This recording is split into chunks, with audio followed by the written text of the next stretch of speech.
Hazır İspanya'da Madrid şehrinde aylanıp жүрөбүz.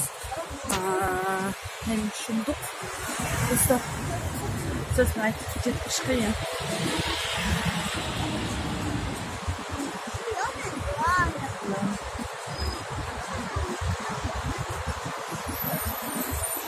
Biz hazır Real Madrid'in nemesine ketipabız. Hazır biz Real Madrid stadionuna ketibabız. Bular Kırgız strukturasında işlegender. Özübüz атайын прогулка кылып чыкканбыз.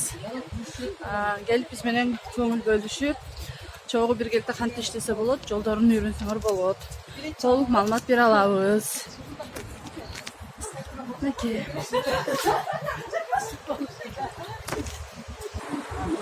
Азыр бизге жаткан жолдор